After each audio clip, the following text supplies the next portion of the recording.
So good evening everyone. Welcome on Nimbus Learning powered by Engineers Academy. So कल की class में हम लोगों ने गियर्स के ऊपर डिस्कशन किया था. बेसिकली अब हम लोग बात करेंगे इसी कंटिन्यूशन में जो नेक्स्ट पॉइंट आता है which is gear train. Gear train क्या होती है, क्यों उसकी जरूरत पड़ेगी आपको, कैसे उसमें पावर ट्रांसमिशन होती है, कौन कौन से पैरामीटर्स है, कौन कौन से पॉइंट्स है जो आपको याद रखना है. तो जो नेक्स्ट पॉइंट आपका है वो है गियर ट्रेन.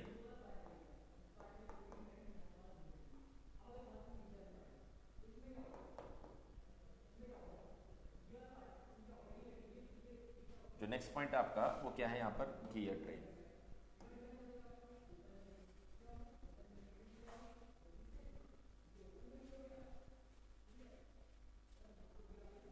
टॉम की क्लास कितने दिन चलेगी, क्यों बताओ कितने दिन चलानी है. इस क्वेश्चन का क्या लॉजिक है, जब खत्म होगा तब तक चलेगी ना. हाँ भाई सोनू कुमार,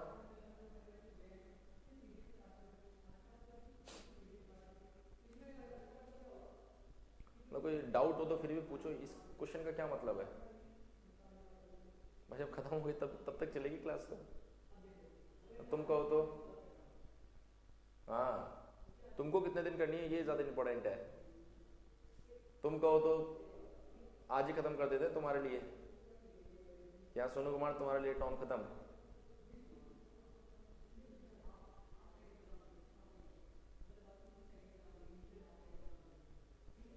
बताओ सोनू कुमार ये क्वेश्चन कैसे आया तुम्हारे दिमाग में. हाँ 2 2 4 कितने घंटे की क्लास चल रही है अभी. 2 घंटे की एफएम, 2 घंटे का रीजनिंग, 1.5 घंटे की ये, 5.5 घंटे तो हुए. हाँ ये ऐसे नंबर ऑफ आवर्स काउंट मत किया करो, आज बहुत क्लास कर ली, आज कम क्लास कर ली, आज ये क्लास कर ली. फोकस करो. देखिए गियर ट्रेन की जरूरत क्यों पड़ती है, मैं आपको थोड़ा सा पहले स्टेटमेंट देता हूं फिर एक्सप्लेन करूंगा. Gear trains are generally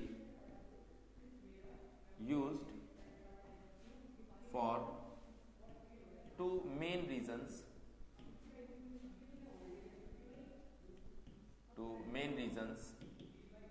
Number one,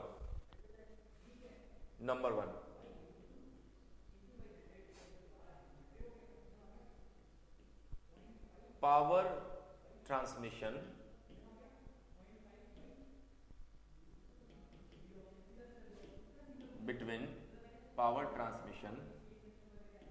between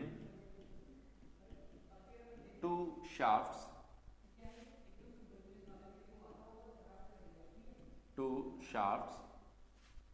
when center to center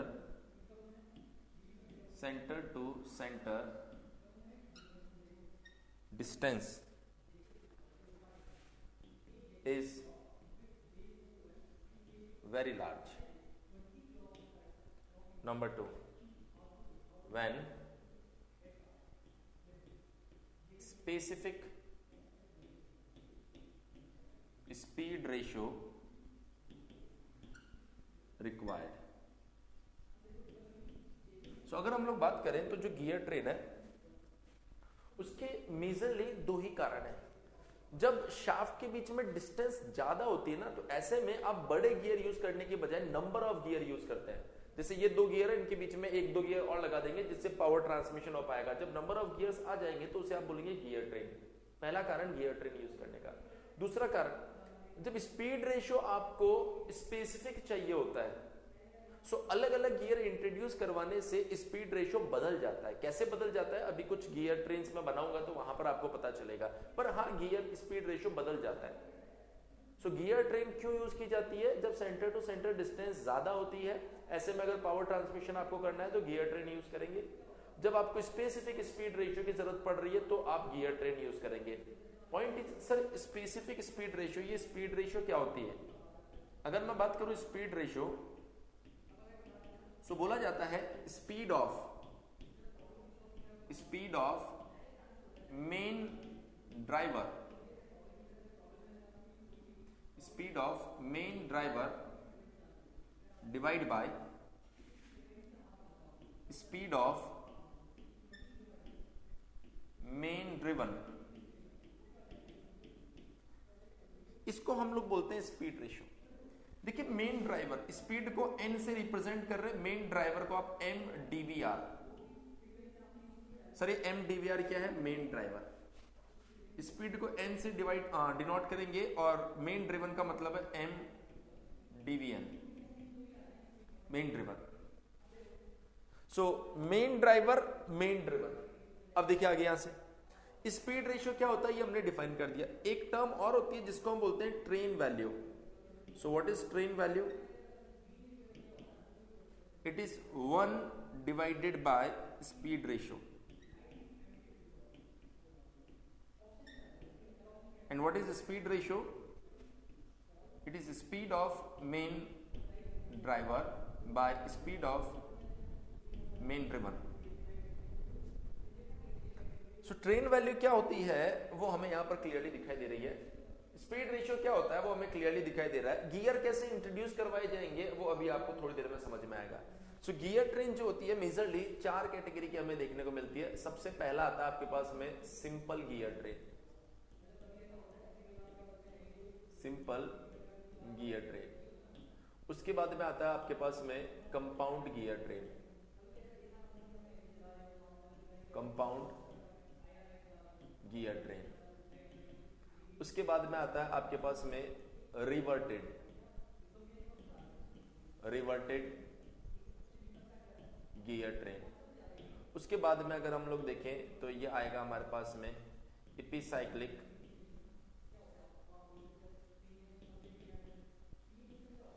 cyclic gear train. ये हमारे पास में 4 गियर ट्रेन है। सर कैसी कैसी होती है, क्या होता है इन गियर ट्रेन्स में? इनको हम इंडिविजुअली डील करने वाले हैं। इनको हम लोग क्या करने वाले हैं बेटा? इंडिविजुअली डील करने वाले हैं। तो हम यहाँ पर सबसे पहले जो गियर ट्रेन हमारे सामने आने वाली है वो आएगी simple gear train, simple gear train. अब सर ये सिंपल गियर ट्रेन क्या होती है? ये सिंपल गियर ट्रेन क्या होती है, कैसे हम लोग इसे डील करते हैं वो समझिए। मेरे पास में कुछ गियर्स अवेलेबल है।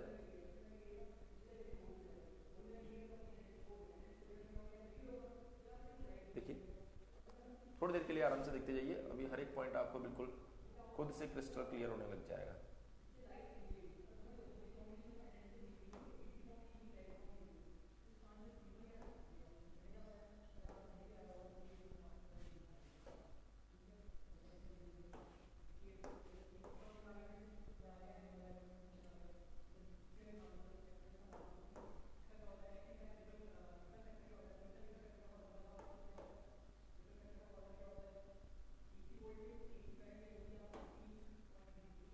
देखिए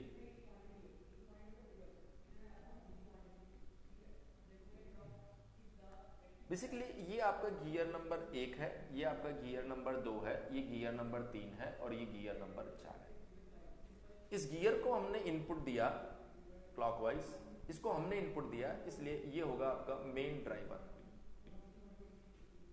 ये अगर क्लॉकवाइज घूमेगा तो ये घूमेगा काउंटर क्लॉकवाइज। क्यों सर? एक्सटर्नल मैचिंग है, सेंस ऑफ रोटेशन अपोजिट होता है। ये क्लॉकवाइज तो ये काउंटर, अगर ये काउंटर तो ये क्लॉकवाइज, अगर ये क्लॉकवाइज तो ये काउंटर क्लॉकवाइज। यहां से हमको मिलेगा आउटपुट, इसे बोला जाता है मेन ड्रिवन, इसे बोला जाता है मेन ड्रिवन। बेसिकली इस गियर पे इनपुट दिया जा रहा है और इस गियर पे आउटपुट मिल रहा है, और ये 2 और 3 आपने यहां पर लगा दिया तो ये गियर से गियर ट्रेन बन गई है।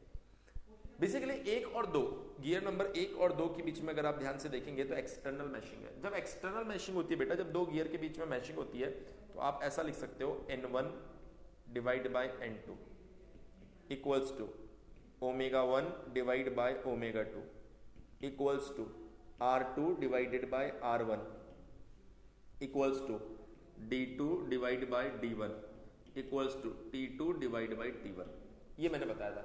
मैंने कहा मेरे को इन सब चीजों की जरूरत नहीं है, मुझे सिर्फ इतने से पार्ट की जरूरत है, तो सिर्फ मैं इसी को लिखूंगा N1 by N2 equals to T2 by T1।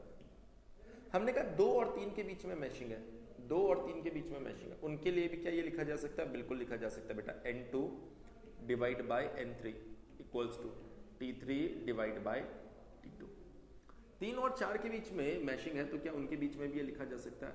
बिल्कुल परफेक्टली लिखा जा सकता है। So N3 divide by N4 equals to T4 divide by T3, T4 divide by T3। So overall अगर आप देखें तो इसको आपने बोल दिया इक्वेशन नंबर 1, इसको आपने बोल दिया इक्वेशन नंबर 2, इसको आपने बोल दिया इक्वेशन नंबर 3।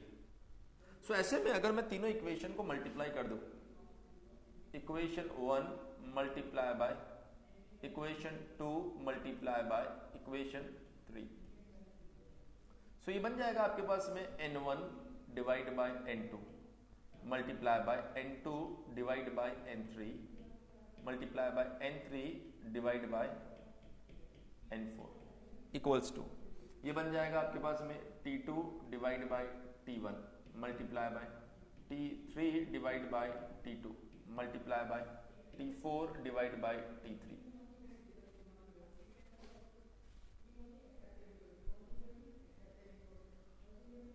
गोविंद मेघवंशी, अरे तुम इस क्लास में कैसे आ गए?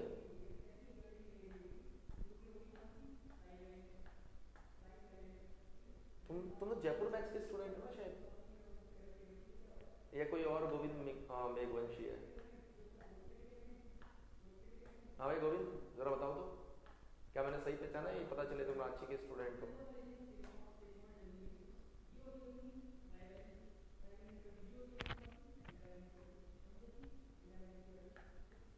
गोविंद टाइम पूछ के चला गया।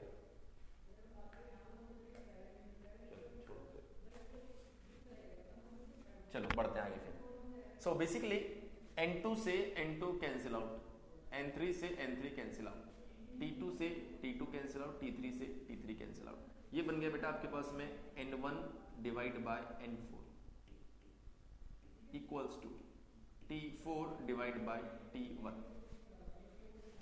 T4 divide by T1। देखिए एक नंबर कौन है? Main driver. तो बेसिकली अगर आप कहेंगे सर ये कौन है, ये है स्पीड ऑफ मेन ड्राइवर। ये 4 नंबर कौन है? Speed of main driven. So speed of main driver और स्पीड ऑफ मेन ड्रिवन का अगर रेशियो आ जाता है तो उसको आप क्या बोलते हैं? Speed ratio. तो speed ratio is N1 divide by N4 which is equals to T4 divide by T1।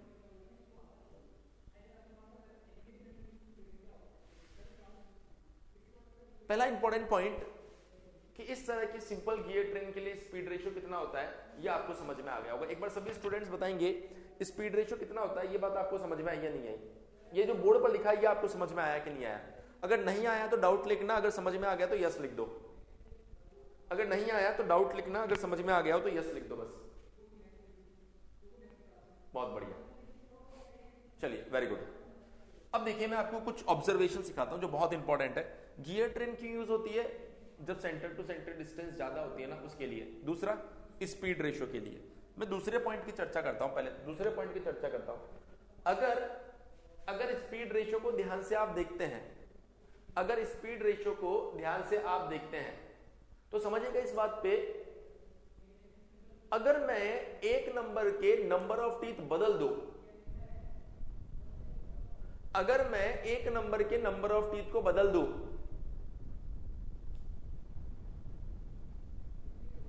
तो क्या स्पीड रेशियो बदल जाएगा? अरे कुंवर प्रिंस, बेटा कुंवर भी हो तुम, प्रिंस भी हो। मैंने डाउट लिख देने का मतलब ये थोड़ी तुम डाउट ही लिख दो, मतलब क्या डाउट है वो लिख दो।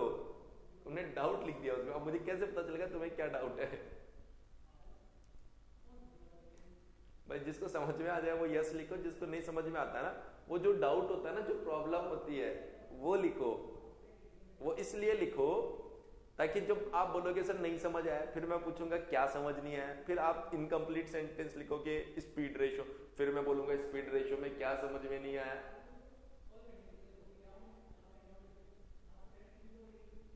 है ना। तो इस कन्वर्सेशन से बचने के लिए मैंने बोला भाई डायरेक्ट अपना डाउट लिख दो जब मैं पूछूं, और मैं 10-15 सेकंड वेट करता हूं, क्या पता आप टाइप कर रहे हो।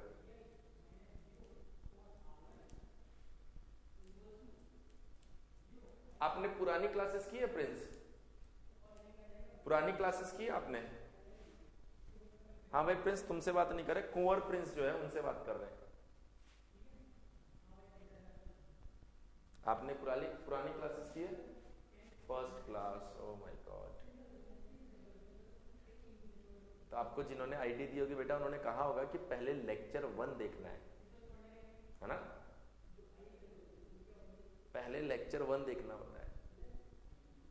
मतलब अभी तक 40 आवर्स का थ्योरी ऑफ मशीन खत्म हो चुका है। सो आप इसको लेक्चर 1 से देखो, ठीक है। आप अभी ये भी नहीं समझ पाएंगे गियर आया कैसे। कुंवर साहब बताओ।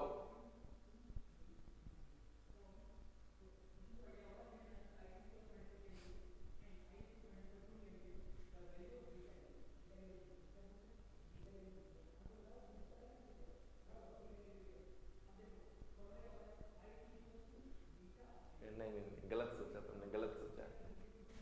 ये थ्योरी ऑफ मशीन इतनी आसानी से दिमाग में जाएगा नहीं। जैसे ये रिजल्ट जो है ये कैसे आया, या तो आपके पास 2 ऑप्शन है, या तो मान लो ऐसा होता है, सर ने पहले बताया होगा। अगर ये मान लोगे तब तो समझ में आ जाएगा, लेकिन अगर नहीं मानोगे तो इसके लिए पुरानी क्लास देखनी पड़ेगी। पुरानी क्लास में बताया हुआ ये सब कैसे आया। अब अगर स्पेसिफिकली तुम्हारे लिए मैं पुरानी चीजें अननेसेसरी रिपीट करूंगा ना, तो बाकी सबका नुकसान हो जाएगा। चलिए ओके, सो पॉइंट पर आते बेटा। पॉइंट ये था कि अगर आप कुंवर, आप एक काम करना, आप गियर वाली पुरानी क्लास कर लेना, या फिर गियर वाली पुरानी क्लास ना भी करो तो कोई दिक्कत नहीं है, आप कल से लाइव ज्वाइन कर लेना। कल बिल्कुल फ्रेश टॉपिक चालू होगा, ठीक है। चलिए सुनिए सभी लोग ध्यान से। अगर T1 के नंबर ऑफ टीथ बदलेंगे तो स्पीड रेशो बदल जाएगा। अगर T1 के नंबर ऑफ टीथ बदलेंगे तो स्पीड रेशो बदल जाएगा। अगर T4 के नंबर ऑफ टीथ बदल दिए जाए तो भी स्पीड रेशो बदल जाएगा। लेकिन क्या T2 के number of teeth, gear number 2 के नंबर ऑफ टीथ में बदल दो तो स्पीड रेशो पर कोई फर्क पड़ेगा? बोलिए यस और नो। अगर गियर नंबर 2 के नंबर ऑफ टीथ बदल दें तो स्पीड रेशियो पर कोई फर्क पड़ेगा?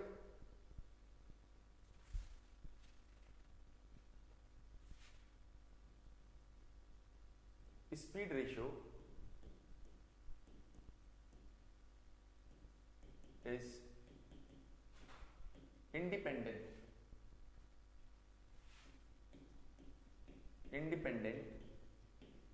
from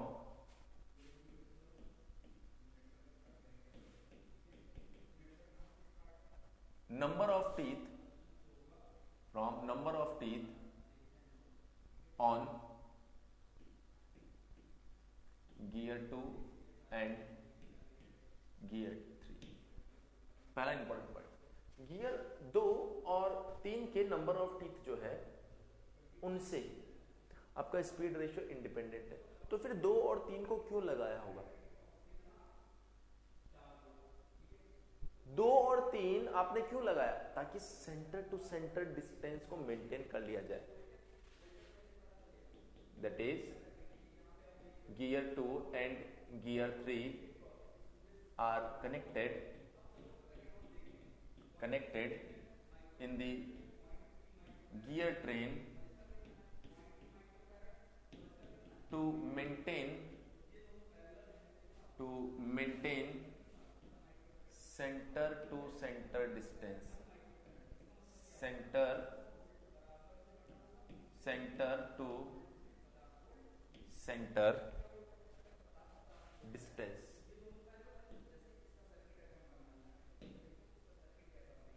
गियर नंबर 2 और 3 को सिर्फ सेंटर टू सेंटर डिस्टेंस को मेंटेन करने के लिए लगाया गया। ऐसे गियर्स जिनका स्पीड रेशियो में कोई रोल नहीं होता है, जिनको सिर्फ centre to centre distance maintain करने के लिए लगाया जाता है, ऐसे गियर्स को बोला जाता है idler gears. such type of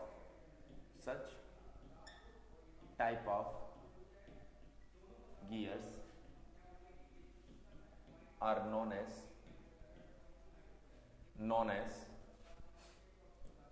idler gears.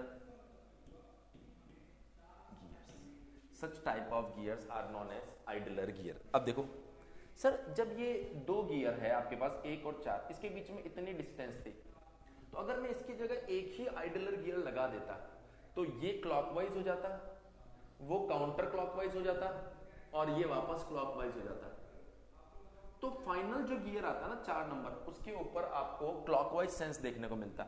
अब अगर आपने 2 आइडलर लगाए हैं तो ये क्लॉकवाइज तो ये काउंटर, ये क्लॉकवाइज तो ये काउंटर। तो अगर ये क्लॉकवाइज है और ये काउंटर क्लॉकवाइज आपको चाहिए तो 2 आइडलर की जरूरत पड़ी। अगर ये क्लॉकवाइज है और ये भी क्लॉकवाइज चाहिए तो आप यहां पर सिर्फ एक ही आइडलर लगा दो, बड़ा सा। So idler gear centre to centre distance maintain करने के साथ साथ सेंस ऑफ रोटेशन भी डिसाइड करता है। अगर आप सिर्फ एक ही आइडलर लगाते तो 1 number clockwise, 2 number counter clockwise, तो वापस ये आखिरी गियर कैसा हो जाता? क्लॉकवाइज। तो सेम सेंस, ये भी क्लॉकवाइज, ये भी क्लॉकवाइज। लेकिन अगर आपने 2 आइडलर लगाए तो ये क्लॉकवाइज, ये काउंटर, ये क्लॉकवाइज, ये भी काउंटर। तो देखो clockwise, counter clockwise.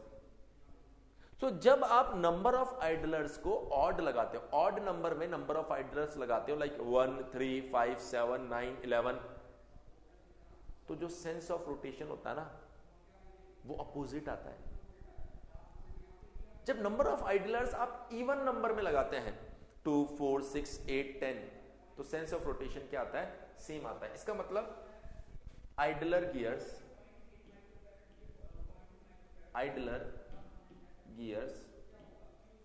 also decide the sense of rotation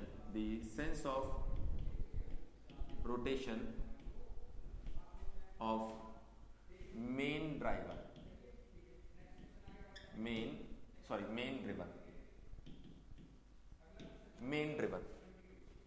sense of rotation of main driven।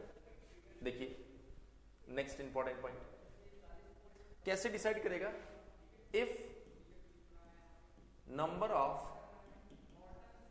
Idler is even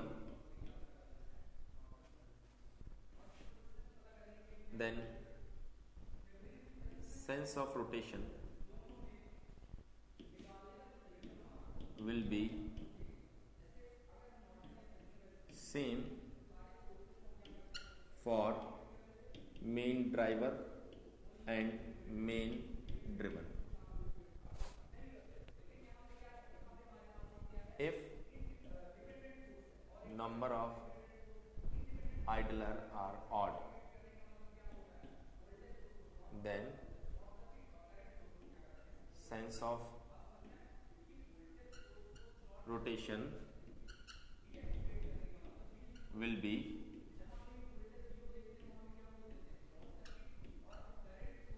opposite for main driver and main driven। बोलिए इतनी बात आपको समझ में आई या नहीं आई? सो आपको ये बात समझ में आ गई हो कि 2 और 3 आपके पास में आइडलर गियर है और इस केस में स्पीड रेशियो इतना होता है। ये आपकी सिंपल गियर ट्रेन है, बहुत छोटे छोटे पॉइंट्स हैं। अब हम लोग चलते हैं, एक बार बोल दो सभी स्टूडेंट्स क्लियर हुआ या नहीं हुआ? एक बार सभी स्टूडेंट्स बोल दो क्लियर हुआ या नहीं हुआ। बाद में पता चले हम दूसरी गियर ट्रेन डील कर रहे हो फिर आपको कुछ डाउट आए।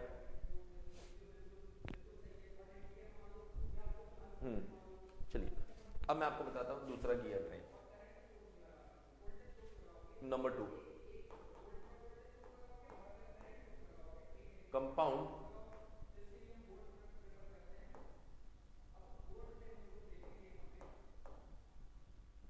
Gear train.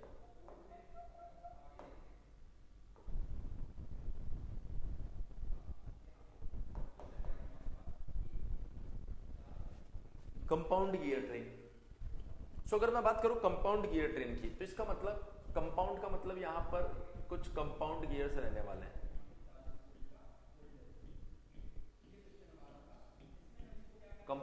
गियर्स आपको यहां पर देखने को मिलेंगे। कैसी है ये गियर ट्रेन, जरा मैं बताता हूं। देखिए ये आपके पास में एक गियर आ गया, यहां पर आपके पास में ये दूसरा गियर है, और ये जो गियर है ना ऐसे जो मैंने बनाया है, इसका मतलब ये है कि ये दोनों कंपाउंड गियर है। कंपाउंड गियर वो गियर जो एक ही शाफ्ट पे लगते हैं। ऐसे गियर की जो स्पीड है ना वो सेम होती है।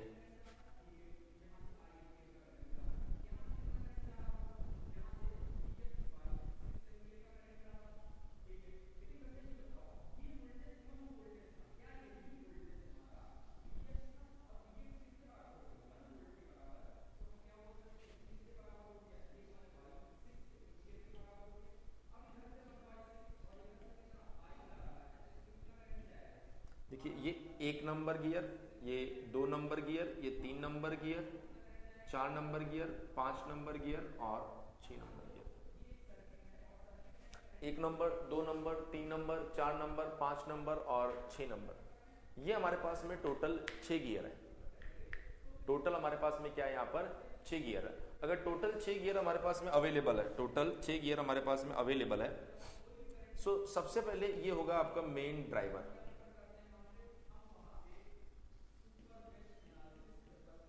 Main driven.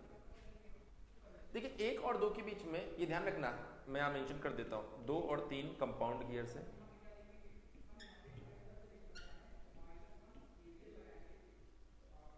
4 और 5 ये भी आपके लिए क्या है,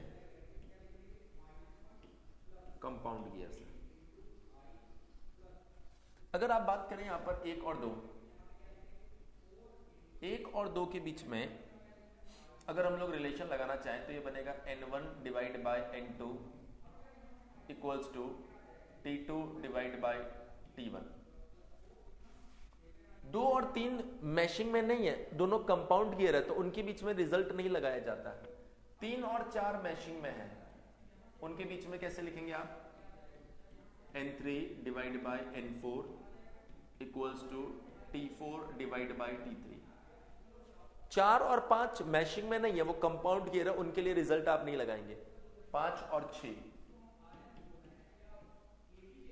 N5 divide by N6 equals to T6 divided by T5। Clear? So basically ये आपके लिए equation number 1, equation number 2, equation number 3। So देखिए यहां पर आप लिखेंगे, अगर तीनों को मल्टीप्लाई कर दिया जाए, 1 नंबर, 2 नंबर और 3 नंबर, तो ये बन जाएगा आपके पास में N1 by N2 multiply by N2 by N3 multiply by, नहीं ये नहीं है, N2 बाय N3 का है, N3 by N4 multiply by N5 by N6 equals to, ये बन जाएगा आपके पास में T2 by T1 multiply by T4 by T3 multiply by T6 by T5। देखिए यहां पर गियर नंबर 2 और 3 कंपाउंड है। जब 2 और 3 कंपाउंड होंगे तो उनकी स्पीड क्या होगी, सेम, ये मैंने आपको बता रखा है। 4 और 5 कंपाउंड है तो उनकी स्पीड क्या होने वाली है, सेम। सो N2 से N3, N4 से N5, सो ओवरऑल यहाँ क्या बचा आपके पास में, N1 बाय N6। ओवरऑल क्या बचा आपके पास में, N1 बाय N6। N1 कौन है आपका, main driver, speed of main driver. N6 कौन है आपके पास में, main driven, speed of main driven. Equals to, यहां पर क्या आया, T2, T4, T6, T1, T3, T5। अब मेरा क्वेश्चन आप लोगों से है, speed of main driver by speed of main driver, इसको स्पीड रेशियो बोलेंगे। Speed ratio is N1 by N6 which is equals to T2, T4, T6 divide by T1, T3, T5। वो कौन सा गियर है जिसके नंबर ऑफ टीथ अगर मैं बदल देता हूं, वो कौन सा गियर है जिसके नंबर ऑफ टीथ अगर मैं बदल देता हूं तो स्पीड रेशियो पर कोई फर्क नहीं पड़ेगा।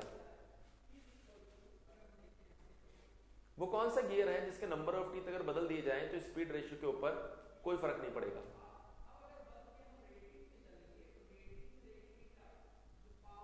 कोई नहीं। सो इसके अंदर नंबर ऑफ आइडलर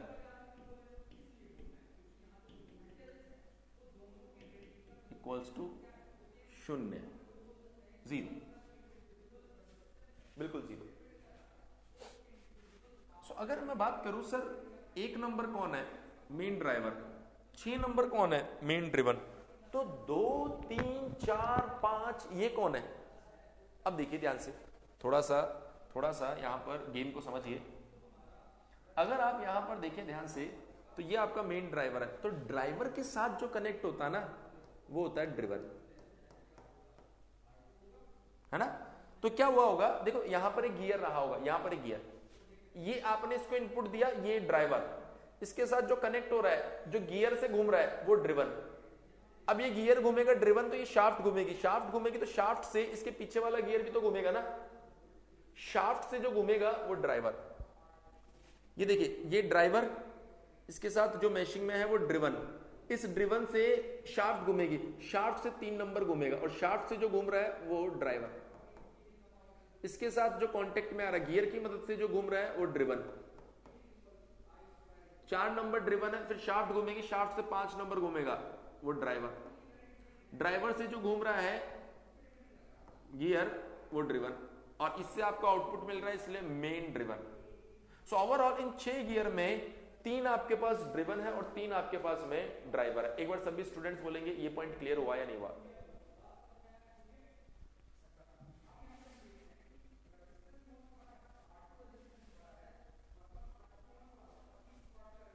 सो जो ऑब्जर्व कर रहे हो आप चीजों को, जो ऑब्जर्व कर रहे हो, ऊपर देखो 2, 4, 6,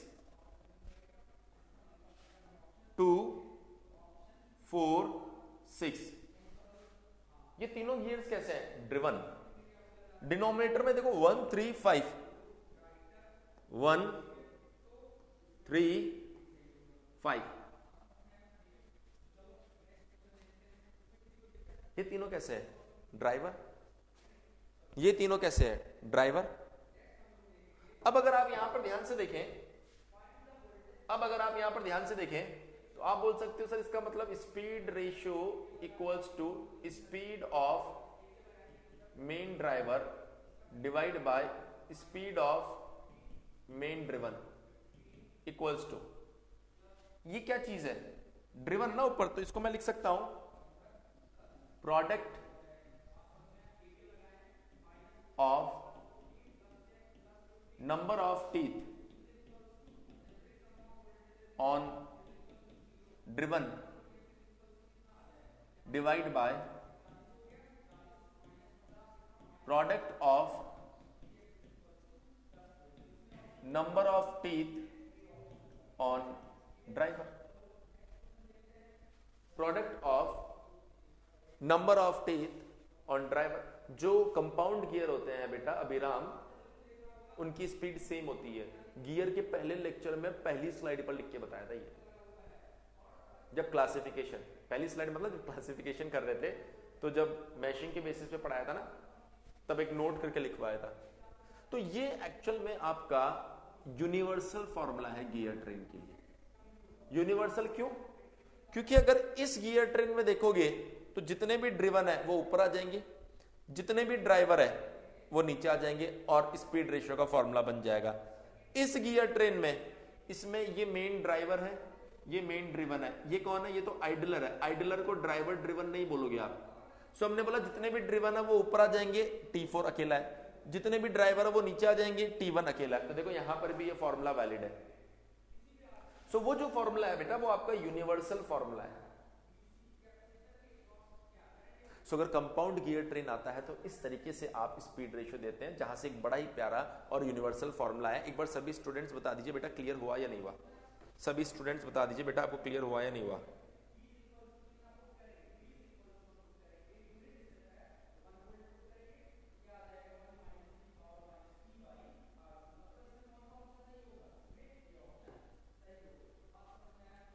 इतनी बात क्लियर हो गई है। अब हमारे पास में देखिए गियर ट्रेन से एग्जाम में ज्यादातर तो जो मैं फॉर्मूला दे रहा हूं ना वो डायरेक्ट पूछा जाता है। छोटा मोटा न्यूमेरिकल आता है वो इपिसाइक्लिक गियर ट्रेन से आ जाता है, 4 नंबर गियर ट्रेन से।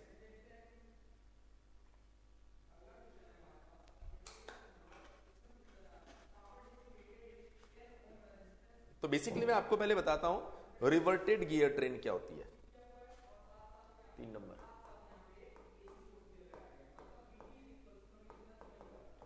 रिवर्टेड गियर ट्रेन, देखिए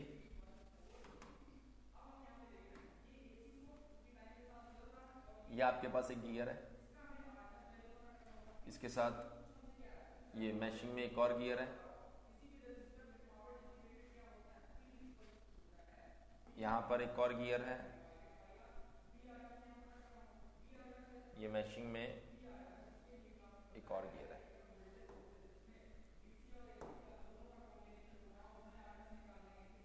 ये दोनों गियर सेम शाफ्ट पर, ये गियर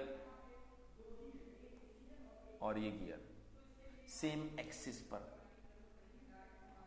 ये सेम शाफ्ट नहीं है बेटा, ये सेम एक्सिस है, ये सेम शाफ्ट है। 1 number gear, 2 number gear, 3 number gear, 4 number gear. Main driver, ये मेन ड्राइवर आपका, ये आपके पास में मेन ड्रिवन है, ये मेन ड्राइवर है, ये आपके पास में मेन ड्रिवन है। यहां पर 1 और 2 मैशिंग में है, 2 और 3 कंपाउंड है, लिख दो यहां पर 2 और 3 कैसे हैं?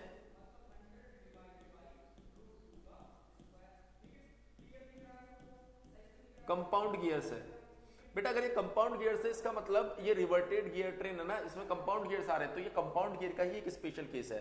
सो रिवर्टेड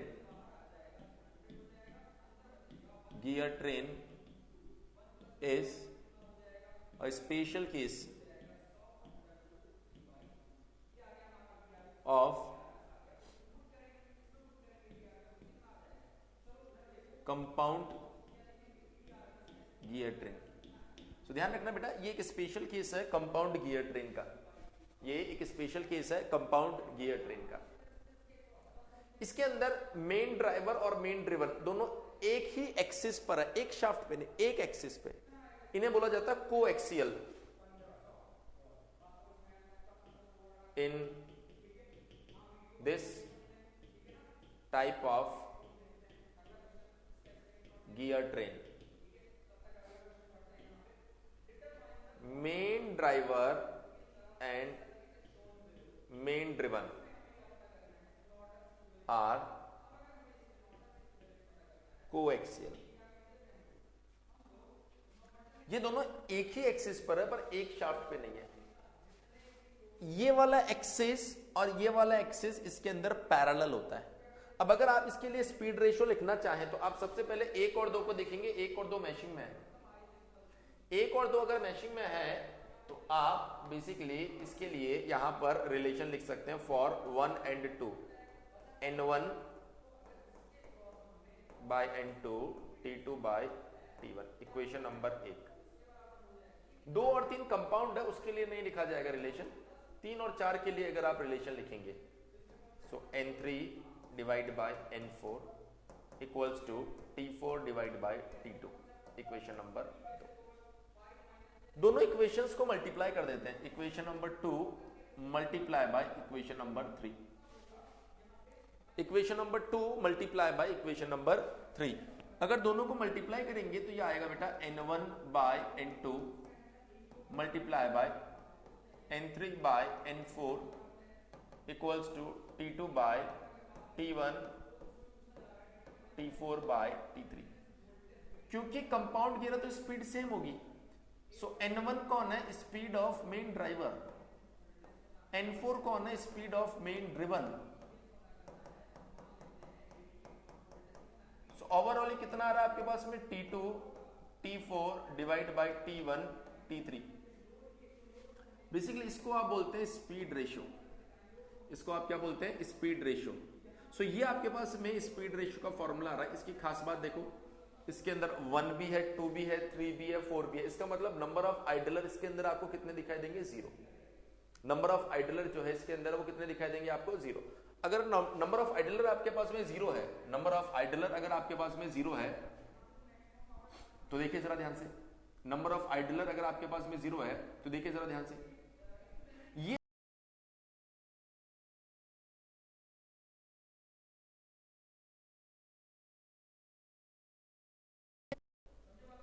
ये ड्रिवन है तो इससे शाफ्ट घूमेगी, शाफ्ट से जिसके पास मोशन जाएगा बेटा वो बन जाएगा ड्राइवर, और ड्राइवर से जो जुड़ा हुआ है जो मैशिंग में वो होता है ड्रिवन, और इससे आपको आउटपुट मिल रहा है, इसलिए ये मेन ड्रिवन। सो यहां पर भी आप देखेंगे ऊपर कौन कौन आ रहा है, 2 and 4। सो 2 ड्रिवन 4 भी driven, product of number of teeth on driven divide by product of number of teeth on driver. तो वो फॉर्मूला जिसको मैंने यूनिवर्सल बोला था वो यहां पर भी वैलिड है। अच्छा, यहां पर एक और अच्छा फॉर्मूला हमें देखने को मिलता है, क्योंकि सर आपने कहा था कि ये डिस्टेंस, ये दोनों पैरेलल एक्सिस है, ये और ये, तो ये डिस्टेंस और ये डिस्टेंस तो बराबर होनी चाहिए। ये डिस्टेंस ये हो जाएगा रेडियस ऑफ R4, मतलब 4 नंबर की रेडियस, और ये क्या हो जाएगा रेडियस ऑफ 3 नंबर, ये बन जाएगा रेडियस ऑफ 2 नंबर और सॉरी 1 नंबर, और ये बन जाएगा आपके लिए रेडियस ऑफ 2 नंबर। तो ऑफ कोर्स आप यहां पर बोल सकते हो इसका मतलब रेडियस 1 नंबर की और 2 नंबर की equals to R3 plus R4, R3 plus R4। ये दोनों गियर मैशिंग में इनका मॉड्यूल मान लो M, ये दोनों मैशिंग में इनका मॉड्यूल मान लो M डैश, जो मैशिंग में होते हैं ना उनका मॉड्यूल सेम होता है। एक फॉर्मूला आप जानते हैं R बराबर MT/2, कल बहुत यूज किया था इसको। सो R1 को आप क्या लिखेंगे, MT1/2 plus MT2/2 equals to M dash T3/2 plus M dash T4/2। So 2 से 2 कट जाएगा, M कॉमन आ जाएगा और ये बन जाएगा T1 plus T2 equals to M dash T3 plus T4। ये आपके पास में एक और इंपॉर्टेंट रिजल्ट है जिसके अंदर 6 टर्म्स है, कोई भी 5 टर्म देखे, कोई भी बेसिक सा गरीब सा छोटा सा नन्ना सा मुन्ना सा न्यूमेरिकल आपसे पूछ सकता है, वो क्लियर है, लेकिन पूछा नहीं गया है। मैंने तो इसलिए बता दिया कि अगर ये डायरेक्ट रिजल्ट पूछे तो आप लोग मेंटली तैयार रहे कि हाँ ये हम जानते हैं। बोलिए सभी स्टूडेंट्स, पॉइंट क्लियर हुआ या नहीं हुआ? कोई भी डाउट हो तो आप लोग पूछ सकते हो।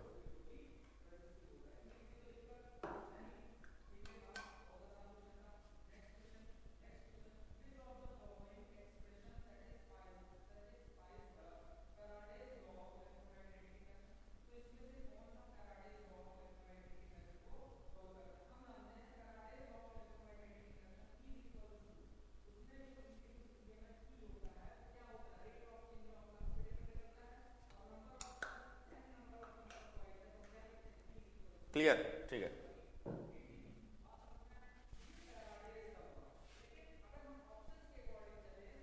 4 number,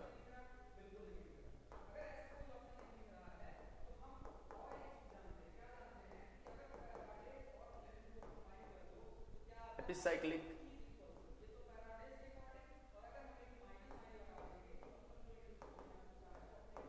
gear train, epicyclic gear train.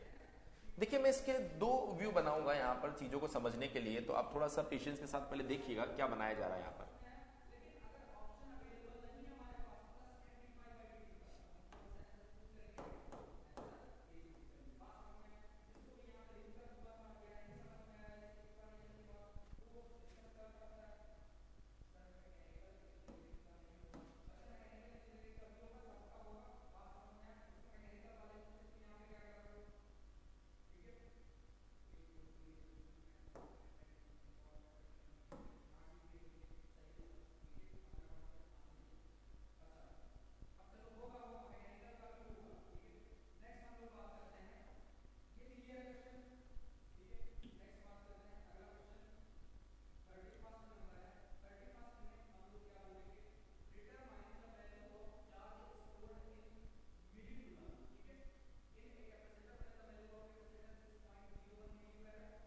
थोड़ा सा ज्योमेट्री बना के मैं आपको दिखाना चाह रहा हूं।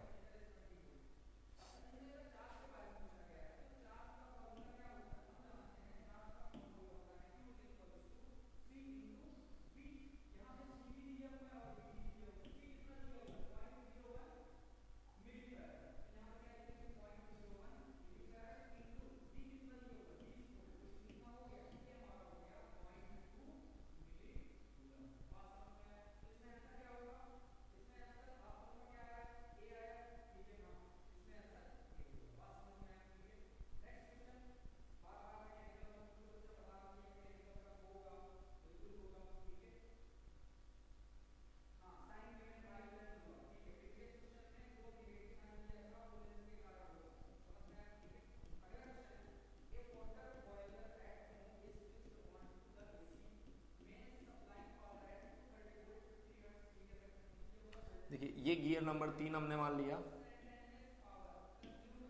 ये गियर नंबर 2 हमने मान लिया, ये गियर नंबर 1 हमने मान लिया, और यहां पर एक आर्म भी बना के दी गई है। अगर आप इसको ऐसे देखेंगे तो कुछ कुछ समझ में आएगा भी और शायद कुछ समझ में ना भी आए। इसका एक दूसरा व्यू भी मेरे पास अवेलेबल है।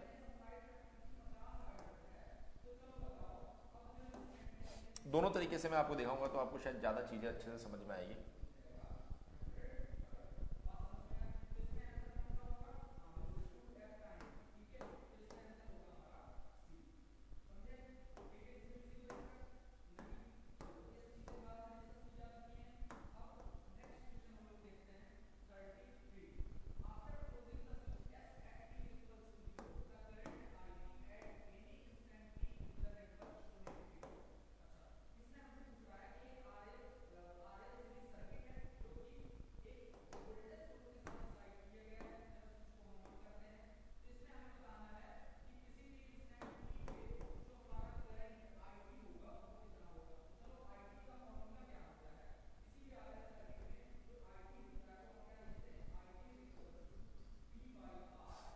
देखिए जरा ध्यान से, application of reverted gear train. बेटा जब मैंने गियर ट्रेन यहां पर स्टार्टिंग में बताई है ना, ये इसका क्या मतलब होता है?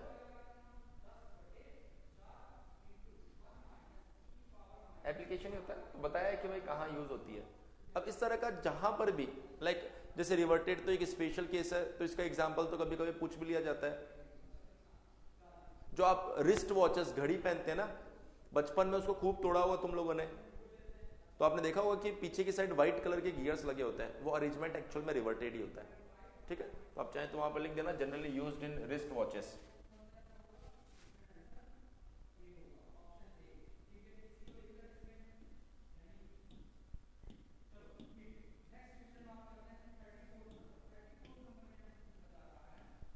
देखिए अब थोड़ा सा बोर्ड पर फोकस करेंगे। अब बेटा थोड़ा सा बोर्ड पर फोकस करेंगे सभी स्टूडेंट्स। सबसे पहला पॉइंट क्या है कि मैंने दो व्यू यहां पर बनाए।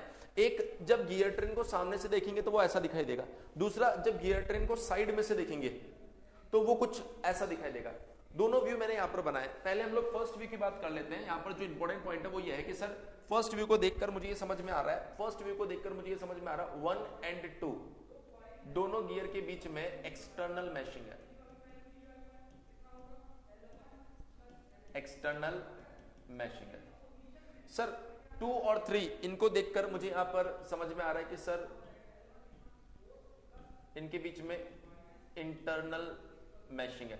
अभी तक कोई भी गियर ट्रेन ऐसी नहीं है जिसके अंदर ये दोनों मैशिंग आपको देखने को मिले। तो पहला important point epicyclic gear train में कि इसमें एक्सटर्नल और इंटरनल मैशिंग दोनों आपको दिखाई दे सकती है, दोनों आपको यहां पर दिखाई दे सकते हैं। पहला इंपॉर्टेंट पॉइंट है ये गियर ट्रेन के लिए कि इसमें इंटरनल मैशिंग भी दिखाई दे सकती है और एक्सटर्नल मैशिंग भी आपको दिखाई दे सकती है।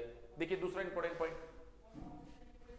अच्छा पहले इसी की बात कर लेता हूं। जब एक्सटर्नल और इंटरनल मैशिंग आपको दिखाई देती है तो आपने जो रिजल्ट लिखा था N1 by N2, N1 by N2 equals to T2 by T1, ये रिजल्ट मैशिंग के लिए वैलिड है। लेकिन इस रिजल्ट को देखकर आप ये नहीं बता पाओगे कि ये आपने एक्सटर्नल के लिए लिखा है या इंटरनल के लिए लिखा है, क्योंकि अभी तक जितनी भी गियर ट्रेन थी उस सब में एक्सटर्नल मैशिंग थी, तो ये बताने की जरूरत नहीं थी कि ये किसके लिए लिखा गया।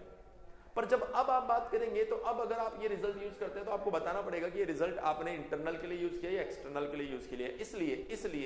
इसलिए यहां पर क्या आ जाएगा, साइन कन्वेंशन आ जाएगा।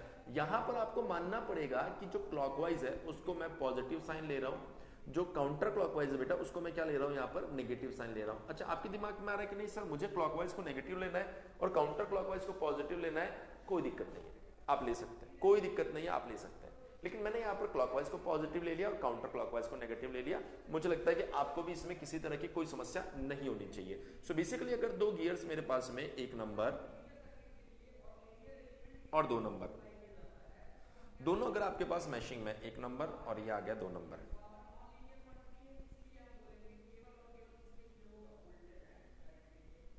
तो ये आपके पास में क्लॉकवाइज है, ये आपके पास में काउंटर क्लॉकवाइज है, ये आपके पास में क्लॉकवाइज है और ये आपके पास में क्या है, यहां पर काउंटर क्लॉकवाइज है। सो बेसिकली जब इनके लिए आप रिजल्ट लिखेंगे तो आप कैसे लिखेंगे, पहली चीज तो मैशिंग में, इसलिए N1 by N2 equals to T2 by T1। दूसरा N1 क्या है, पॉजिटिव, और N2 क्या है, काउंटर क्लॉकवाइज नेगेटिव। तो ओवरऑल एक नेगेटिव साइन आ जाएगा।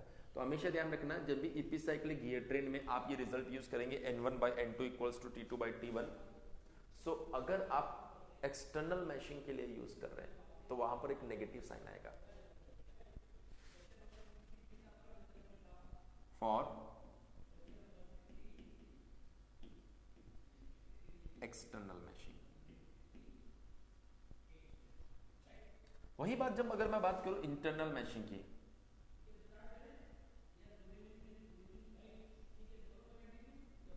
एक नंबर, दो नंबर, देख बेटा, ये क्लॉकवाइज तो ये भी क्लॉकवाइज, ये काउंटर क्लॉकवाइज तो ये भी काउंटर क्लॉकवाइज, तो या तो दोनों ही आपके पास पॉजिटिव आएंगे तो एक पॉजिटिव साइन रहने वाला है, या फिर दोनों ही आपके पास नेगेटिव आएंगे तो नेगेटिव नेगेटिव साइन कट जाएगा, फिर से एक पॉजिटिव साइन बन जाएगा। सो ओवरऑल अगर आप देखें, for internal mashing, for internal mashing, internal mashing के लिए आप कोई भी नेगेटिव साइन यूज नहीं करेंगे, आप वहां पर पॉजिटिव साइन ही यूज करने वाले हैं। बोलिए, इतनी बात आप समझे या नहीं समझे? इतनी बात आप लोग समझे या फिर नहीं समझे?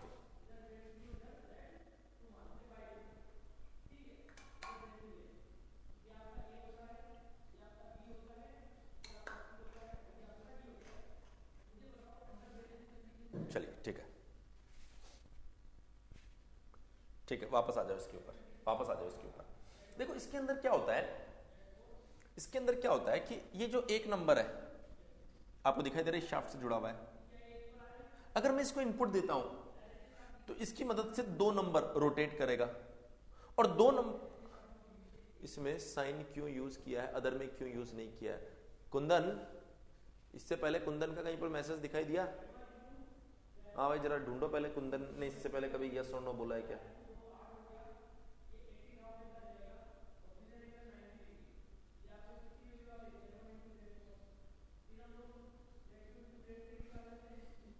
कुंदन, अब मैं कैसे मान लूं कि तुम 9 बजे से 8 बजे से क्लास कर रहे हो? हाँ, ऐसा क्यों कुंदन? क्लास कितने बजे से कर रहे हो तुम?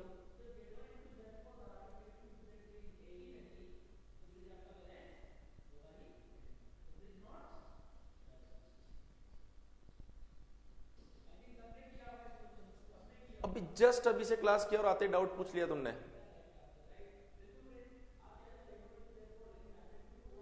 यार कैसे कैसे चलेगा काम यार ऐसे?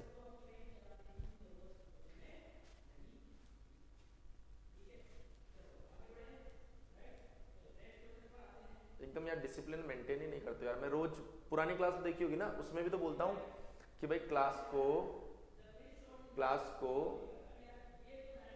थोड़ा सा सिंसियरली लो और टाइम से क्लास ज्वाइन करो।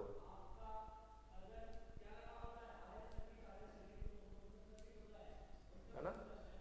तो मुझे भी ऐसा लगे कि शायद आप लोग सीरियस हो। चलिए, 1.5 घंटे क्लास में सिर्फ 1 घंटे लेट आए हो। हाँ बिल्कुल बिल्कुल, कंटिन्यू करते हैं। मुझे लगा कोई डाउट आया, लेकिन अब वो तो मैं क्या एक्सप्लेन करूं, 1 घंटे की क्लास निकल गई, पूरी गियर ट्रेन ऑलमोस्ट खत्म हो गई। सो अगर आप एक नंबर को अगर आप इनपुट दे रहे हैं तो इससे 2 नंबर रोटेट करेगा, और जब 2 नंबर रोटेट करेगा तो 2 नंबर के रोटेशन से एक तो ये आर्म रोटेट करती है, एक तो ये आर्म रोटेट करती है, और ये 3 नंबर रोटेट करता है। सो इनपुट किसको मिला? इनपुट किसको मिला? इनपुट मिला सर एक नंबर को। आउटपुट किस किस पर देखने को मिला? आउटपुट देखने को मिल रहा है सर आर्म के ऊपर और 3 नंबर पर। देखो एक केस तो ये हो सकता है,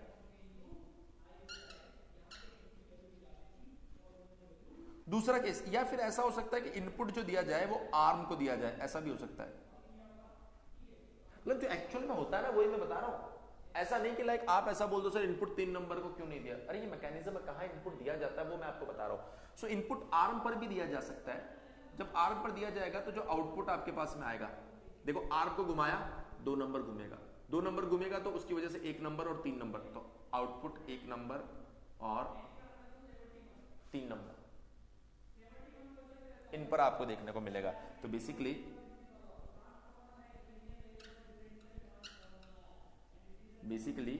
ये दो पॉसिबिलिटी हो सकती है। दोनों ही पॉसिबिलिटी में आपने क्या ऑब्जर्व किया, एक इनपुट देने पर दो आउटपुट मिल रहे हैं। सो डिग्री ऑफ फ्रीडम कितनी होनी चाहिए इसकी? डिग्री ऑफ फ्रीडम इसकी कितनी होनी चाहिए, जरा बताओ सभी स्टूडेंट्स, जरा बताओ डिग्री ऑफ फ्रीडम इसकी कितनी होनी चाहिए?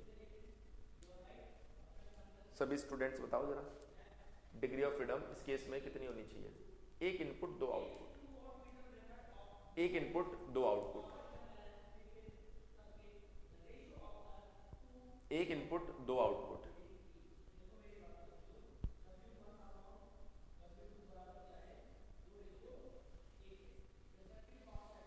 बोलिए डिग्री ऑफ फ्रीडम कितना होना चाहिए? डिग्री ऑफ फ्रीडम 2 होना चाहिए या नहीं होना चाहिए? एक इनपुट दिया, दो आउटपुट मिल रहा है मुझे। हाँ बिल्कुल, किसने बताया ये? राहुल ने, श्रवण ने, अमन, सिराजुद्दीन, एके, बिल्कुल सही बता रहे हो। सो बेसिकली एक और इंपॉर्टेंट पॉइंट, और ये इंपॉर्टेंट पॉइंट क्या है कि इसका जो डिग्री ऑफ फ्रीडम होता है वो होता है 2।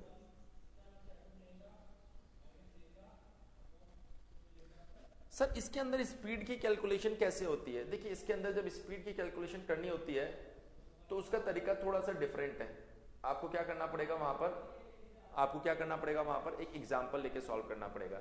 अच्छा, इसके अंदर खास बात क्या है कि बहुत सी बार इसे एनुलस ए भी इसे सन, इसे प्लैनेट और इसे एनुलस भी बोला जाता है। क्यों बोला जाता है? क्योंकि इनका जो मोशन होता है ना वो बिल्कुल सन, प्लैनेट और एनुलस की तरह। देखो ये ऐसे रोटेट करेगा अपने एक्सिस पर, ये पी खुद के एक्सिस पे भी रोटेट करेगा और ऐसे चारों तरफ रोटेट करेगा, और ये ए भी क्या करने वाला है, यहाँ पर रोटेट करने वाला है। तो इसको कभी कभी हम लोग सन, प्लैनेट और एनुलस भी बोलते हैं।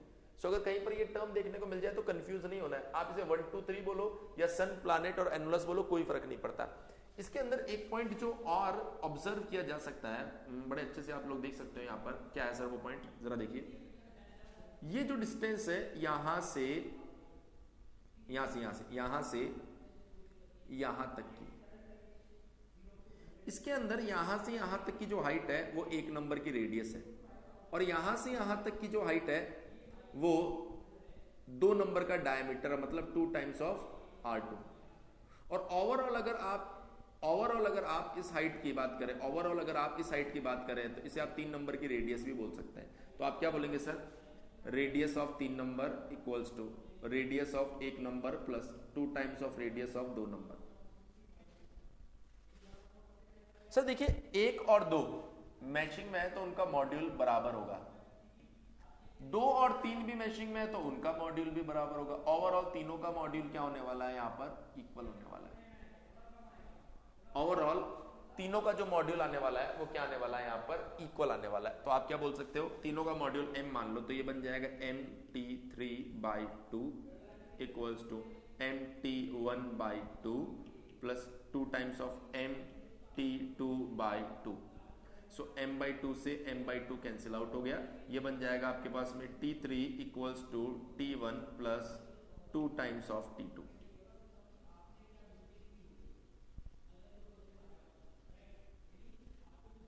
T3 equals to T1 plus 2 times of T2।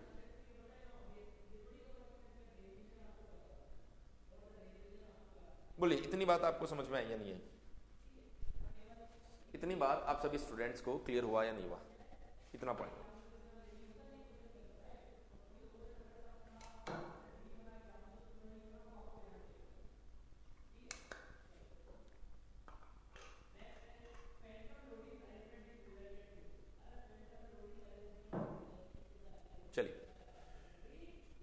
चलिए बढ़ते हैं फिर यहां से आगे, थोड़ा सा यहां से आगे बढ़ते हैं। स्पीड के लिए एक छोटा सा एग्जांपल मैं आपको लेकर यहां पर समझाता हूं कैसे स्पीड की कैलकुलेशन की जाती है। मान लीजिए आपके पास में एक गियर ये दिया गया है और एक गियर आपको ये दिया गया है और इसके ऊपर एक आर्म लगाई गई है। देखिए आर्म को ऊपर से दिखाया ऐसे ही जाएगा, पर इसका एक्चुअल कनेक्शन कैसा होता है वो मैंने आपको यहां पर दिखा दिया है। वो बोल रहा है कि ये गियर नंबर 1 है, ये गियर नंबर 2 है और ये आपके पास में आर्म है। बोल रहे नंबर ऑफ टीथ ऑन एक नंबर वो आपको दिया गया है 20 और नंबर ऑफ टीथ ऑन दो नंबर वो आपको दिया गया है 10। बोला जा रहा है कि यहां पर अगर एक नंबर फिक्स है, इफ ऐसे क्वेश्चन लिख रहा हूं, कोई स्टैंडर्ड क्वेश्चन नहीं है, ऐसे समझाने के लिए, if gear 1 is fixed and arm completes 5 revolutions, then number of revolutions completed by gear 2, completed by gear 2। किस तरीके से ये सब चीजें कैलकुलेट की जाती है, आपको यहां पर एक छोटा सा टेबल बनाना पड़ता है। पहले लिखेंगे यहां पर आर, ध्यान से समझ लेना इन सब चीजों को, फिर लिखेंगे यहां पर एक नंबर गियर और फिर लिखेंगे यहां पर दो नंबर गियर, यहां लिखेंगे आर्म एक नंबर गियर और दो नंबर गियर। सबसे पहले अब ध्यान से समझना, मेथड बहुत काम कर। सबसे पहले आर्म को देंगे 0 स्पीड और एक नंबर को देना है +x स्पीड। आर्म को देंगे 0 स्पीड, एक नंबर को देना है +x स्पीड। अब दो नंबर की स्पीड कितनी होगी, तो 1 और 2 के बीच में फॉर्मूला यूज करो, n1 divide by n2 equals to t2 divide by t1। दोनों के बीच में एक्सटर्नल मैशिंग है बेटा, तो एक्सटर्नल मैशिंग है तो एक नेगेटिव साइन। n1 की स्पीड कितनी है x, n2 की स्पीड कितनी है पता नहीं, t2 कितना है 10, t1 कितना है 20। सो n2 जो आ रहा है वो कितना आ रहा है -2x, -2x। अब हम आर्म को एक स्पीड देंगे हमेशा +y, आर्म को एक स्पीड देंगे हमेशा +y। ये प्रोसीजर है इस तरह के क्वेश्चन को डील करने का, सभी लोग बहुत ध्यान से फॉलो करेंगे। सो इसकी स्पीड कितनी हो जाएगी x + y। कैसे x + y होगी, मान लो भाई तुम ट्रेन के ऊपर दौड़ रहे हो, तुम्हारी स्पीड है 10 km/h और ट्रेन भी दौड़ने लग गई, उसकी स्पीड कितनी है 60 km/h, तो आपकी स्पीड ग्राउंड के रेस्पेक्ट में कितनी हो जाएगी 10 + 60, है ना। तो ये पहले आपने सिर्फ गियर को दौड़ाया था, अब वो आर्म से जुड़ा हुआ वो भी दौड़ रही है, तो हमेशा ध्यान रखना ये x + y ही होगा, हमेशा y सबके अंदर ऐड हो जाएगा, बस इतना ध्यान रखो। इतना करने के बाद में अब आप क्वेश्चन को पढ़िए, इतना करने के बाद में अब आप क्वेश्चन को पढ़िए। वो बोल रहा है कि अगर गियर नंबर 1 फिक्स है, एक फिक्स है तो एक की स्पीड कितनी है, ये इसको नहीं देखना है, ये आपने लिखा है ताकि आप ये बना सके, बस और कोई काम नहीं है। ये बनने के बाद इसको भूल जाओ। अब क्वेश्चन को पढ़ो, क्वेश्चन में क्या बोल रहा है कि गियर 1 फिक्स है, n1 = 0, x + y = 0, arm completes 5 revolution, तो y की वैल्यू कितनी हो जाएगी 5, सो x की वैल्यू कितनी आ रही है -5। बोल रहा है तो गियर नंबर 2 कितने रिवॉल्यूशन कंप्लीट करेगा, हमने बोला गियर नंबर 2 की स्पीड कितनी है -2x + 5। ये मत बोल देना, ये मत बोल देना, मैंने क्या बोला, फर्स्ट रो बनने के बाद में सेकंड रो बनाओ, एक बार सेकंड रो बनते ही फर्स्ट रो को भूल जाओ। सो n2 = -2, x की वैल्यू कितनी है -5, y की वैल्यू कितनी है +5, सो n2 = -10 + 5, n2 = कितना हो गया 15 रिवॉल्यूशंस, 15 रिवॉल्यूशंस। पहले तो ये बताओ इतनी बात आपको समझ में आई या नहीं है। अगर इतनी बात आपको समझ में आ जाती है तो फिर मैं एक और मेथड आपको बताता हूं इस क्वेश्चन को कैसे डील कर सकते हो आप, एक और तरीका आपको समझाऊंगा।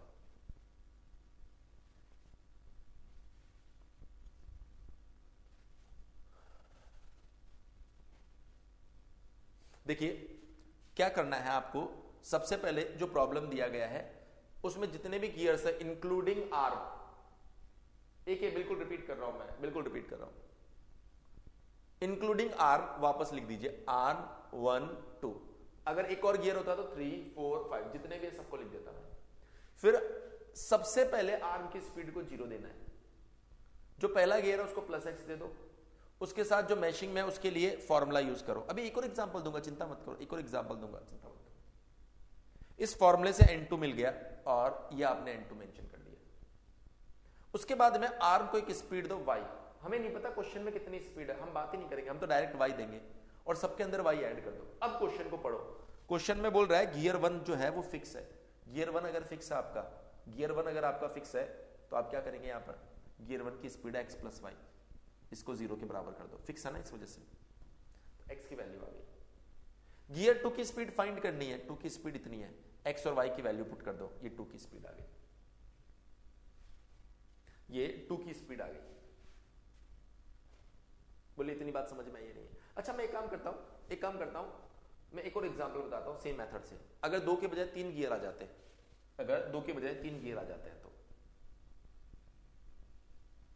एक गियर, दूसरा गियर। आपके एग्जाम में 3 गियर हाईएस्ट, ध्यान रखना आपके एग्जाम में 3 गियर हाईएस्ट है।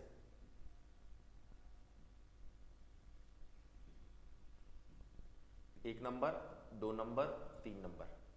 उसने बोला नंबर ऑफ टीथ ऑन एक number is 20, number of teeth on 2 number is 10, number of teeth on 3 number पता नहीं। वो बोल रहा है if gear 3 is fixed, if gear 3 is fixed, speed of R is 100 rpm clockwise, then find the speed of gear 1। ये question है, ये question है। तो आपका तरीका क्या है, सबसे पहले आप लिखेंगे R, उसके बाद में लिखेंगे यहां पर 1 नंबर, उसके बाद में यहां पर लिखेंगे 2 नंबर, उसके बाद में यहां पर लिखेंगे 3 नंबर। ये तरीका होना चाहिए आपका। अगर आप देखें यहां पर R, सबसे पहले R को 0 स्पीड दो, उसके बाद में 1 नंबर को प्लस x।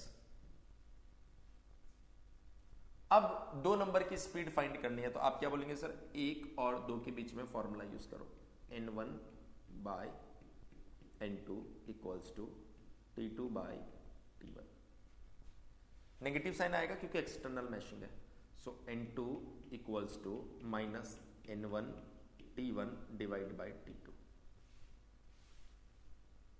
ठीक है, n2 इक्वल्स टू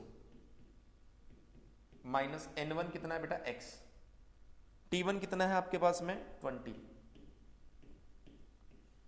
t2 कितना है आपके पास में 10, सो n2 कितना आ रहा है माइनस 2x। अभी लास्ट क्वेश्चन में भी सॉल्व किया था माइनस 2x। अब 3 नंबर के लिए हमें 2 और 3 के बीच में रिलेशन फाइंड करना पड़ेगा, सो आप लिखेंगे यहां पर n3 divide by n2 equals to t2 divide by t3।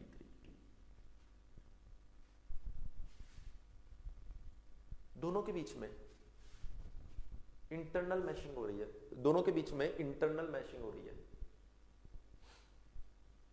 अगर दोनों के बीच में इंटरनल मैशिंग हो रही है तो ऐसे कंडीशन में क्या कोई नेगेटिव साइन आएगा, क्या कोई नेगेटिव साइन आएगा यहां पर, नहीं। इंटरनल मैशिंग में हमेशा पॉजिटिव साइन आता है, इंटरनल मैशिंग में हमेशा पॉजिटिव साइन आता है।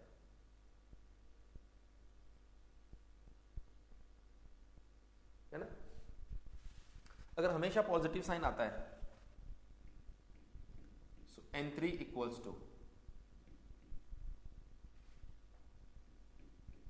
n2 t2 divide by t3, so n3 equals to n2 आपके पास में कितना है माइनस 2x, t2 आपके पास में कितना है 10, T3 आपके पास में कितना है पता ही नहीं। अब T3 कैसे फाइंड करेंगे, अभी अभी इस तरह की गियर ट्रेन की एक रिलेशन मैंने लिखवाया था, T3 equals to T1 plus 2 times of T2। So T1 आपके पास में कितना है 20 plus twice of 10, T3 equals to कितना है 40। सो यहां पर आपने पुट कर दिया 40, सो n3 इक्वल्स टू, ये देखिए कितना आ रहा है आपके पास में minus x by 2। Minus x by to. Of course बिल्कुल सही बता रहे हो, माइनस एक्स बाई टू। अब अगर हम लोग बात करें यहां पर आर्म, सो आर्म को एक स्पीड देनी है प्लस वाई, तो ये कितना हो जाएगा x plus y minus 2x plus y minus x by two plus y, minus x by two plus y. अब क्वेश्चन को पढ़ो ध्यान से, अब ध्यान से क्वेश्चन को पढ़ो। क्या बोल रहा है वो, गियर नंबर 3 फिक्स है, इसकी स्पीड को क्या करना है, equals to 0, minus x by two plus y equals to 0, minus x by two. Arm की स्पीड कितनी है, 100 आरपीएम क्लॉकवाइज। देखिए क्लॉकवाइज हो तो प्लस 100 पुट कर दो आप, लेकिन अगर काउंटर क्लॉकवाइज हो तो माइनस 100 पुट करना। टेबल में कोई छेड़खानी नहीं करना, जब वैल्यू पुट करे तब आपको ये चीज ध्यान रखनी है। So minus x by two equals to minus 100, so minus से माइनस कट गया, एक्स बराबर 200। क्या पूछा है हमसे, हमसे पूछा है गियर नंबर 1 की स्पीड, तो गियर नंबर 1 की स्पीड क्या है n1, n1 क्या है x प्लस वाई। सो x कितना है बेटा 200, y कितना है आपके पास में 100, सो ओवरऑल कितना हो गया 300 आरपीएम। बोलिए बेटा क्वेश्चन समझ में आया या नहीं आया, क्वेश्चन आपको समझ में आया कि नहीं आया, इतनी कहानी क्लियर है, इतनी कहानी क्लियर है। तो एक बार यहां तक स्क्रीनशॉट ले लेते हैं, अगर आपको कोई डाउट है तो आप डाउट भी अपना मेंशन कर सकते हो। एक बार यहां तक हम लोग स्क्रीनशॉट ले लेते हैं, अगर आपको किसी भी तरह का कोई डाउट है तो आप अपना डाउट शेयर कर सकते हो।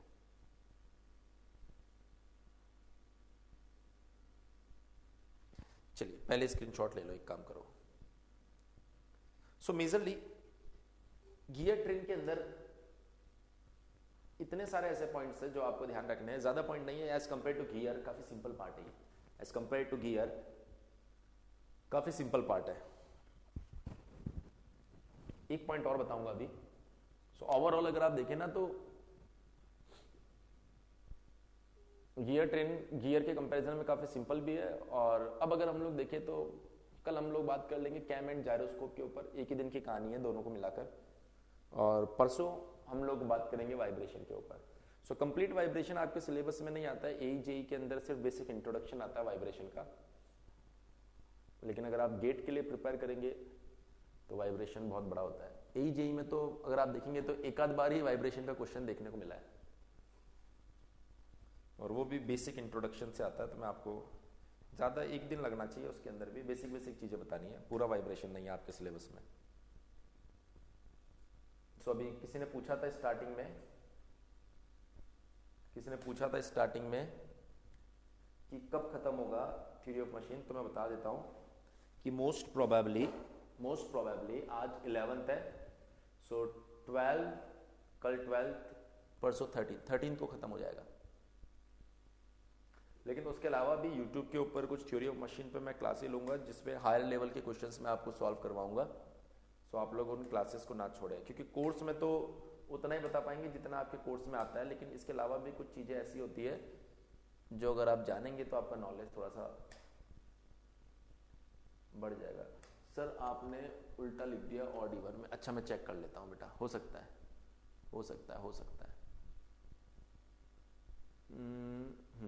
देखो अगर आपके पास नंबर ऑफ आइडलर इवन होते हैं, अच्छा वो तुमने बता दिया, अगर वाकई में ऐसा है तो ये तो अच्छा काम किया तुमने।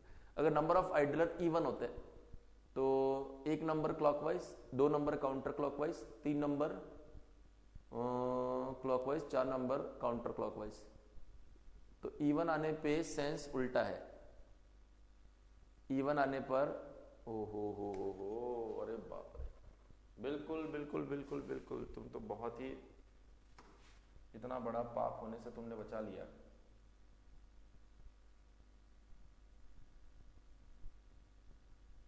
क्या हो गया इसको, इतना बड़ा पाप होने से तुमने बचा लिया।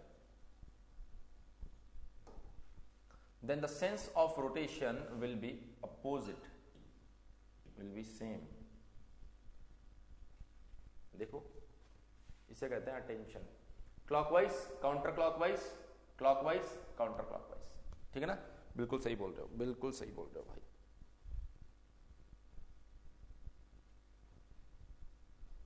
प्रहास,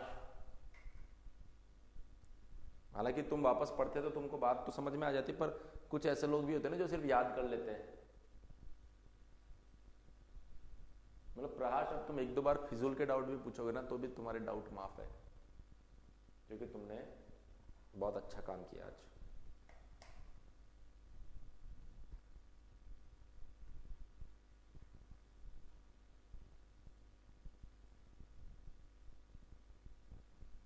नहीं नहीं नहीं यार, तुम तो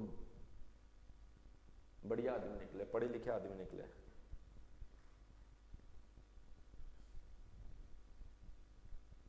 तुम तो अगर सूरज की आईडी से आओगे तब भी मैं तुमको डाउट बता दूंगा।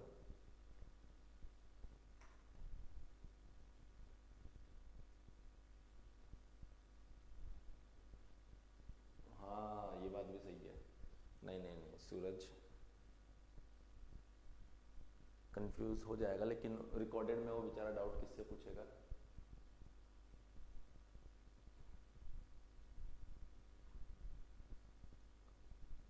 सूरज के बारे में मत लिखो, सूरज रिकॉर्डिंग देखेगा ना तो तुम्हारा मैसेज दिख जाएगा उसको कि ये प्रिंस मेरे पीछे पड़ा हुआ हमेशा।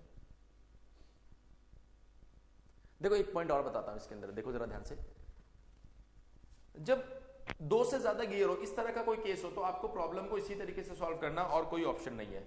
लेकिन जब दो से कम गियर हो आपके पास, सॉरी, दो गियर हो आपके पास में, दो से कम तो कैसे होंगे, सिर्फ दो गियर आपके पास में हो। अच्छा तुमको पता है सही में? नहीं नहीं, देख रहा होगा तो उससे कमेंट रुक ही नहीं सकता, वो अपने हाथ को कितना ही कंट्रोल करे उसका कमेंट आ ही जाता है। लोग क्या करता है, एक हाथ से टाइप करने की कोशिश करता है, दूसरे हाथ से अपने हाथ को पकड़ता है, पर वो रुक नहीं पाता, वो कमेंट उसका चला ही जाता है। एक अल्टरनेट मेथड बता रहा हूं, लेकिन अल्टरनेट मेथड की खास बात क्या है कि वो सिर्फ इसके लिए वैलिड है और किसी के लिए वैलिड नहीं है। और हमने देखा है कि आपके एग्जाम में 90% क्वेश्चन सिर्फ इतना सा ही आ रहा है, तो हमने इसके लिए एक अल्टरनेट बना लिया। हमने कहा कि एक और दो के बीच में रिलेशन लिखो डायरेक्ट। तो आपने कहा सर अगर आर्म नहीं होती तो मैं ऐसा लिख देता, अगर आर्म नहीं होती तो मैं ऐसा लिख देता, अगर आर्म नहीं होती तो मैं इसको ऐसा लिख देता। लेकिन हमने बोला अगर आर्म आ गई तो आप इसमें से माइनस कर दो, बस इतना सा काम कर दो। एक्सटर्नल मैशिंग है इसलिए negative sign. n1 by n2 equals to t2 by t1, external है इसलिए नेगेटिव। अगर आर्म नहीं होती तो देखो आप ऐसे यूज करते ना, अगर आर्म आ गई है तो इसमें से माइनस कर दो। ये सिर्फ एक अल्टरनेट तरीका है, बस जल्दी कैसे सॉल्व करना है। अब देखो, अब क्वेश्चन में से वैल्यूज उठा उठा के पुट कर दो। n1 जो है वो दे रखा है क्या भाई, दे रखा है क्या 0। आर्म की स्पीड 5, n2 फाइंड करना है, आर्म की स्पीड 5 इक्वल्स टू t2 कितना है 10, t1 कितना है 20। सो देखो ऊपर आ गया 5, ये आ गया n2 माइनस 5, ये आ गया 1/2, 10 equals to n2 minus 5, so n2 equals to 50।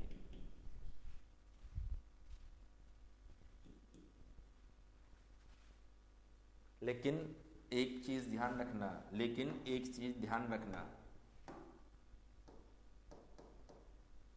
Alert, Hindi में मैं लिख देता हूं सावधान, कृपया सिर्फ इसी तरह के क्वेश्चन को क्या बोलते हैं हिंदी में, क्वेश्चन लिख देते हैं, क्वेश्चन में इस ऑल्टरनेट, इसको हिंदी में क्या बोलते हैं मुझे नहीं पता, ऑल्टरनेट मेथड को यूज करें। ये देखो पूरा एकदम शुद्ध हिंदी में लिखा है मैंने, सिर्फ इसी तरह के क्वेश्चन में यूज करें। अच्छा प्रश्न बोलते हैं क्या, कि तुम हिंदी कैसे टाइप कर लेते हो, हिंदी टाइप करने का भी ऑप्शन है क्या इसके अंदर? देखो इसने तो प्रश्न टाइप कर दिया पूरा।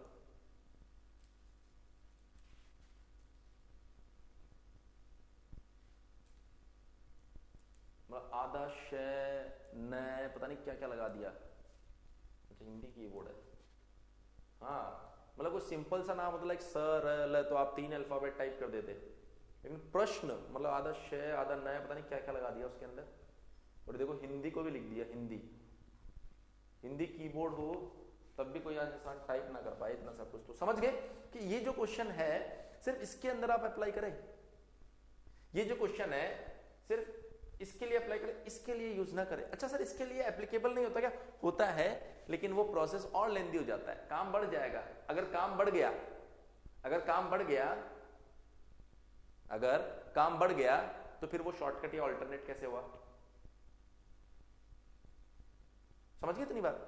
इसलिए ये चीज ध्यान रखना कि आप कहीं और उसको यूज ना करें, सिर्फ और सिर्फ यहां पर यूज करें। और ज्यादातर आपके एग्जाम में यही क्वेश्चन आएंगे। इसका भी स्क्रीनशॉट ले लो, इसका भी स्क्रीनशॉट ले लो जल्दी से। तो मैं तो हट जाता हूं। अब अगर आपके कोई डाउट है तो मुझे बता दो, क्योंकि जो हमारा गियर और गियर ट्रेन का टॉपिक है वो खत्म हो चुका है। अगर आपको किसी भी तरह का कोई भी डाउट है तो अब आप पूछ सकते हो। आपके पास में 8 मिनट है, 7 मिनट है। तो देखो टॉपिक जब स्मूथली चलता है ना तो कोई समस्या नहीं आती। तुम्हारा डाउट बताओ कुंदन, आपने कहा था कि इसमें साइन क्यों यूज किया? देखो जिसका कोई डाउट नहीं है, सब कुछ हो गया, वो जाओ आराम से, नया टॉपिक कल चालू करेंगे। अब कुंदन का डाउट मैं बताता हूं। कुंदन ये पूछ रहा है कि सर इसमें साइन कन्वेंशन क्यों यूज किया, पहले आपने साइन कन्वेंशन यूज नहीं किया था, ऐसा क्यों हुआ? क्योंकि अगर आप पहले की कहानी देखेंगे तो इसके अंदर आपको किस किस तरह की मैशिंग दिखाई दे रही है। इसमें आपको एक्सटर्नल और इंटरनल मैशिंग दिखाई दे रही है। इससे पहले अगर आप देखेंगे तो कहीं पर इंटरनल मैशिंग थी नहीं, सब जगह सिर्फ एक्सटर्नल मैशिंग थी। अगर सिर्फ एक्सटर्नल मैशिंग है तो फिर साइन कन्वेंशन की जरूरत ही नहीं, फिर साइन कन्वेंशन की जरूरत ही नहीं है। कुंदन